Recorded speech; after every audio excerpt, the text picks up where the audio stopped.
Estamos nós, uma vez mais, meus caros companheiros de doutrina espírita, do nosso grupo Os Mensageiros, para darmos sequência ao estudo desse livro tão importante para a nossa humanidade.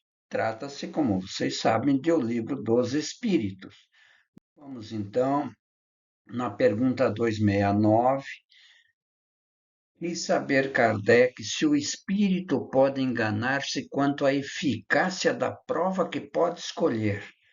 E é claro que a resposta, ele pode escolher, sim, uma que esteja até acima das suas forças.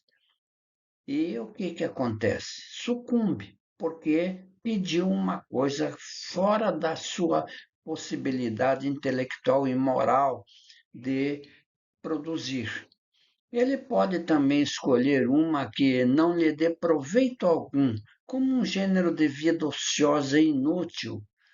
Mas, nesse caso, voltando ao mundo dos espíritos, percebe que nada ganhou e pede para recuperar o tempo perdido. Portanto, o espírito, que somos todos nós encarnados, nós somos espíritos também encarnados. E quando a gente perde o corpo físico, é espírito desencarnado. Então, acontece muitas vezes de o espírito, né, se preparando para uma nova encarnação, ele pedir uma prova acima de suas possibilidades e, consequentemente, vai fracassar, não é? Assim como pode escolher provas inúteis, que não lhe dá vantagem alguma, ele estaciona, não vai para frente.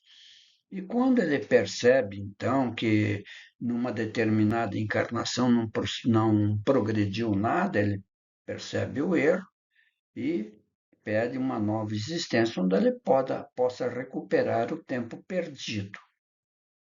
Na 270, quis saber Kardec a que se devem as vocações de certas pessoas e sua vontade de seguir uma carreira em vez de outra? Respondem os espíritos. Parece-me que podeis responder por vós mesmos a esta questão. Não é a consequência de tudo o que dissemos sobre a escolha das provas e sobre o progresso realizado numa existência interior? Então é o seguinte, pessoal, todos nós temos determinadas vocações em nossa existência material corporal. Mas muitas vezes a gente cumpre com, digamos, uma determinada disciplina. O espírito, ele se forma, por exemplo, em direito, mas verifica depois que não era essa a sua vocação e troca. Vai querer estudar filosofia, geografia, alguma coisa. Então, nós podemos errar, então, no sentido de pedir uma determinada vocação, entrarmos nela e depois nos arrependermos e ver que não é aquilo que nós desejamos. Portanto, quando a gente estiver lá do outro lado, no plano preparatório de uma reencarnação, devemos, com muita consciência, pedir exatamente aquilo que nós temos certeza de que vamos cumprir quando encarnados. É assim que tem que ser. Na 271, quando o espírito estuda na praticidade as diversas condições em que poderá progredir, como julga poder fazê-lo se nascer entre os canibais? Vejam que pergunta interessante. Respondem os espíritos. Não são os espíritos já adiantados que nascem entre os canibais, é claro. Um espírito superior não pode encarnar numa tribo ainda inferior de desenvolvimento, mas os espíritos da mesma natureza dos canibais, ou que lhes são inferiores, esses é que vão encarnar em tribo de canibais.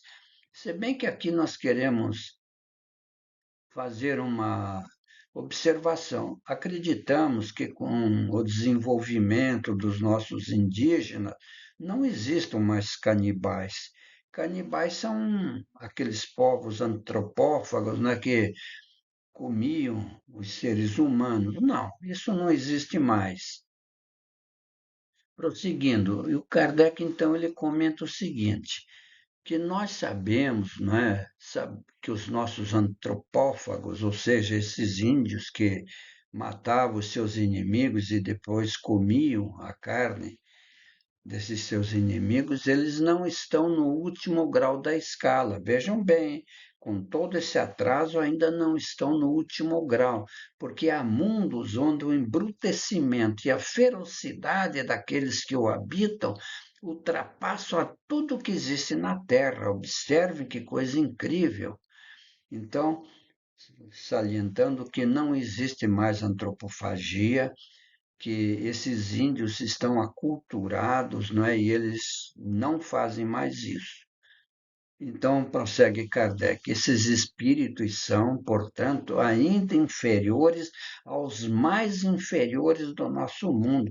Imagine a que grau, são seres primitivos.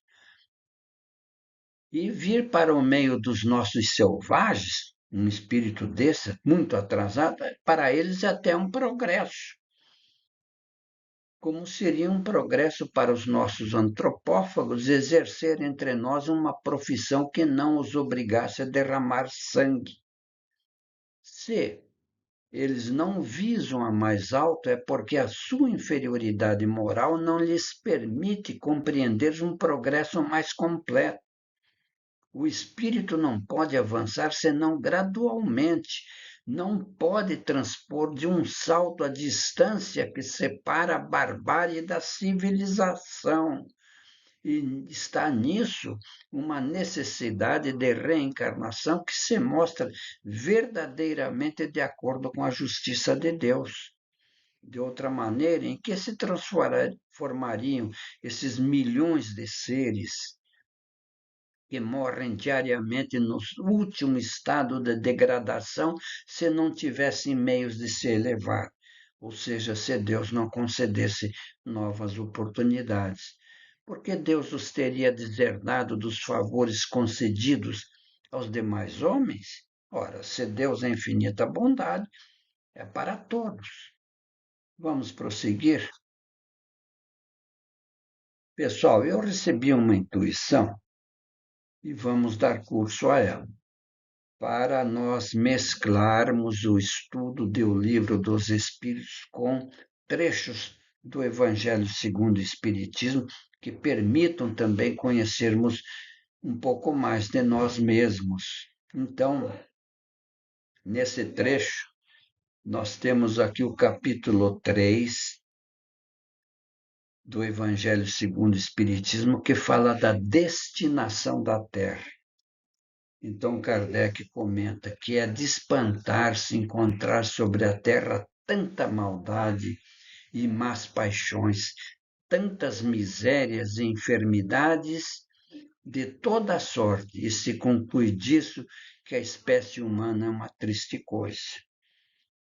Nós vamos prosseguir futuramente nesse estágio em que se encontra a Terra.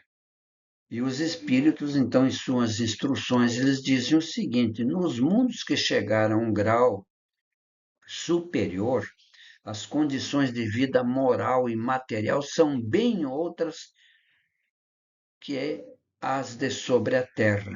A forma do corpo é sempre igual, como em toda parte, a forma humana, mas embelezada, aperfeiçoada e, sobretudo, purificada. Então, vocês vejam que no Evangelho também nós encontramos ensinamentos preciosos sobre o nosso planeta Terra e sobre todos nós. E aqui, então, pessoal, nós temos que entender o seguinte: são os parentes difíceis que todos nós temos. Aceite os parentes difíceis, dizem os espíritos, na base da generosidade e da compreensão, na certeza de que as leis de Deus não nos enlaçam uns aos outros sem causa justa. É por isso que estamos juntos, para nos amarmos, não é? Esquecermos erros do passado e juntos progredirmos. O parente problema é sempre um teste com o que nos examina a evolução espiritual. Muitas vezes a criatura complicada que se nos agrega à família traz consigo as marcas de sofrimento ou deficiências que lhe foram impostas por nós mesmos em passadas reencarnações. E aqui André Luiz, não é que nós colocamos, André Luiz foi aquele famoso cientista brasileiro Carlos Chagas, escreveu: aceite os parentes difíceis na base da generosidade e da compreensão, na certeza de que as leis de Deus não nos enlaçam uns aos outros sem uma causa justa. Tá bom, pessoal?